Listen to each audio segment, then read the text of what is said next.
जुलाई अगस्त साल 2024 ये वो दिन थे जब से बांग्लादेश जलना शुरू हुआ था और आज दिसंबर का अंत होने वाला है। 2025 के दिसंबर का मतलब 18 महीने से ज्यादा बीत चुके हैं। हिंसा कम जरूर हुई है बीच में बांग्लादेश में, लेकिन खत्म नहीं हुई। अब एक बार फिर से 12 दिसंबर को जब उस्मान हादी को गोली मारी गई, उसके बाद से एक बार फिर से कट्टरपंथियों को मौका मिल गया कि वो अल्पसंख्यकों को निशाना बना सकें। जो अपना विचार रख सकते थे बांग्लादेश में खुले तौर पर, उन लोगों को निशाना बना सके। वो भले बीएनपी के नेता हों, भले एनसीपी के नेता हों, अवामी लीग के नेता हों या फिर अल्पसंख्यक जो हिंदू हैं, वो तो इनके निशाने पर हैं ही। बांग्लादेश को कई देशों से फटकार लग चुकी है। यूएन फटकार लगा चुका है कि अपने यहां जो हिंसा चल रही है, अल्पसंख्यकों पर जो हमले हो रहे हैं, उन्हें जल्द से जल्द निपटाया जाए, उन्हें जल्द से जल्द खत्म किया जाए और अल्पसंख्यकों की जो सुरक्षा है उसे सुनिश्चित किया जाए। उसके बाद अमेरिका हो, जर्मनी हो, इन देशों से भी बांग्लादेश को फटकार लग चुकी है कि जल्द से जल्द यह काम किया जाए।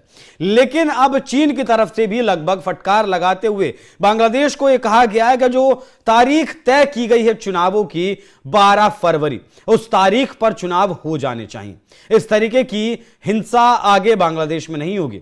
अब एक बात तो यह समझिए कि एक तरीके से कहीं ना कहीं चीन का ही प्रॉक्सी बांग्लादेश है, चीन का ही प्रॉक्सी पाकिस्तान भी है। तो चीन की तरफ से यह कहा गया है, बांग्लादेश को सीधे तौर पर अल्टीमेटम दिया जा चुका है। लगभग आधा दर्जन से ज्यादा देश दुनिया के फिलहाल बांग्लादेश को नसीहत दे चुके हैं कि जो अल्पसंख्यकों पर हमले बांग्लादेश में हो रहे हैं, जल्द से जल्द उन्हें रोका जाए। भारत की तरफ से भी यह कहा गया। भारत में वीएचपी की तरफ से और नॉर्थ ईस्ट के कई संगठन इस बात को लेकर लगातार प्रदर्शन भी कर रहे हैं। लेकिन चीन का जो अल्टीमेटम है वो इसलिए और ज्यादा अहम हो जाता है क्योंकि एक तो चीन का भारी निवेश फिलहाल बांग्लादेश में चल रहा है।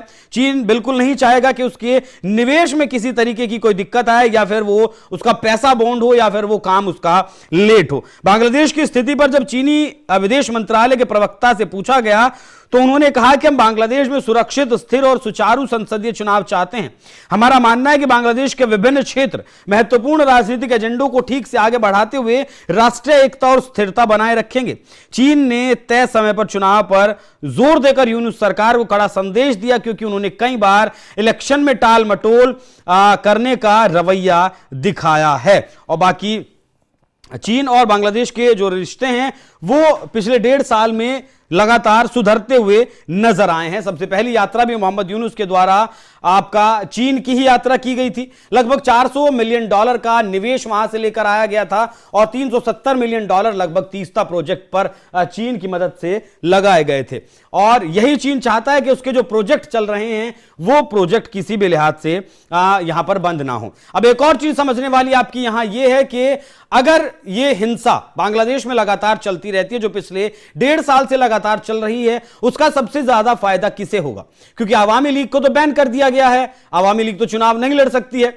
बीएनपी की अगर बात करें तो खालिद दजिया फिलहाल लंदन में, उनके बेटे ने आने के बारे में सोचा भी था। उनके बेटे का बयान भी आया था कि वो आएंगे और चुनाव प्रचार करेंगे क्योंकि उनके भी दिमाग में कहीं ना कहीं यह बात थी कि जो सेंटिमेंट खिलाफ है शेख हसीना के, वो बीएनपी के पक्ष में जा सकता है क्योंकि बीएनपी और आपका आवामी लीग दो ही मुख्य तौर पर वहां पार्टी हैं। चुनाव में हिस्सेदारी, भागीदारी जमात इस्लामी भी करती है, लेकिन इतने व्यापक स्तर पर प्रभावी वहां पर जमात इस्लामी नहीं है। तो बीएनपी को लगा था बहुत ज्यादा फायदा होगा, लेकिन इसी बीच में जमात इस्लामी ने यह खेल कर दिया। जैसे ही मोहम्मद यूनुस गद्दी पर बैठाए गए थे अमेरिका के द्वारा, वैसे ही सबसे पहले जो फैसला किया गया था यूनुस के द्वारा वो जमात इस्लामी से बैन हटाने का किया गया था। हिजबुत तहरीर जैसे जो कट्टरपंथी संगठन है उनसे बैन हटाने का काम किया गया था। उनके नेताओं को जेल से बाहर करने का काम किया गया था। जो आईएस से जुड़े हुए लोग हैं, जो आपका जितने भी तमाम आतंकी संगठनों, एबीटी जो आतंकवादी संगठन बांग्लादेश में चलता है, उसके जो लोग थे उन्हें सबसे पहले रिहा करने का काम किया गया था। अब अगर चुनाव 12 फरवरी को बांग्लादेश में होते हैं, आवामी लीग हिस्सा नहीं लेगी, बीएनपी उस स्तर पर प्रचार नहीं कर पाएगी, तो हिस्सा नहीं ले पाएगी, तो सारा फायदा किसे होगा? सारा फायदा होगा उस जमात इस्लामी को, उस एनसीपी को, जिन नेताओं को खड़ा किया गया था मोहम्मद यूनुस के द्वारा शेख हसीना के समर्थन में। एनसीपी ने 12 उम्मीदवारों को चुनावी मैदान में उतारा था।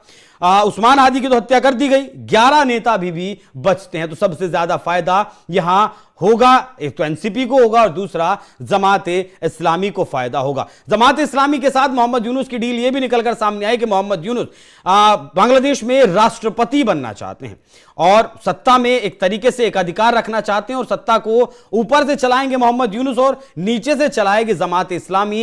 एक इस्लामिक मुल्क भी बांग्लादेश को बनाने की तरफ मोहम्मद यूनुस लेकर चल रहे हैं। जिस तरीके से ईरान में आपका सुप्रीम लीडर खामेनेई है, वो अपनी एक अलग फोर्स बनाकर रखते हैं, ठीक वैसे ही आईएसआई की मदद से 5 यूनिट मोहम्मद यूनुस भी तैयार कर रहे हैं, जो सिर्फ मोहम्मद यूनुस की सुरक्षा करेगी।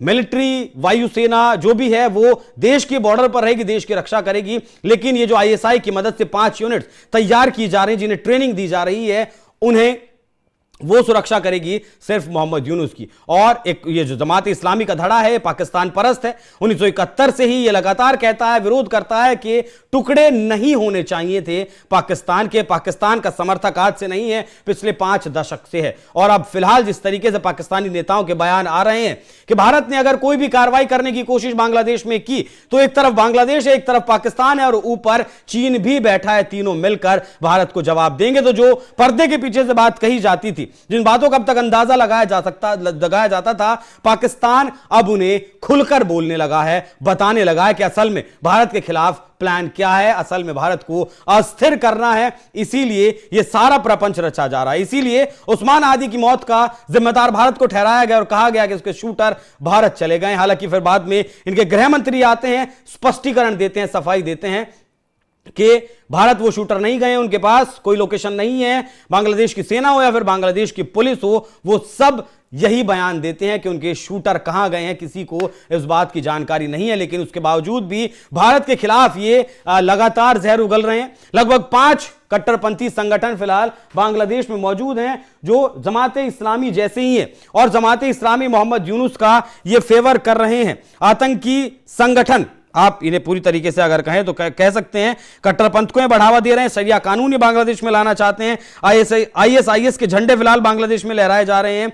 इस्लामिक कल्चर बांग्लादेश में हो, ये इकबाल मंच का जो नेता था, ये उस्मान हादी उसी मंच का नेता था, वो भी यही बात करता है। अलकायदा से जुड़े जो ग्रुप हैं वो भी यहां मौजूद हैं और इसीलिए सारा खेल खेला जा रहा है। बाकी चीन, पहले यूएन की तरफ से बांग्लादेश को आईना दिखाया जाता है, नसीहत दी जाती है, फिर रशिया की तरफ से दिखाई जाती है, अमेरिका हो, जर्मनी हो, और अब चीन ने भी ये कहा है कि चुनाव नहीं टाले जाएंगे किसी भी सूरत में। जो 12 फरवरी की तारीख दी है उस पर चुनाव हो जाने चाहिए। अब देखते हैं कि चीन का जो बयान आया है बांग्लादेश की हिंसा को लेकर, उसके बाद बांग्लादेश में हिंसा थमती है या नहीं थमती है और चुनाव सही तरीके से होते हैं या नहीं होते हैं। बाकी आप लोग इस विषय पर क्या सोचते हैं, कमेंट बॉक्स में अपनी राय जरूर बताइएगा। नमस्कार।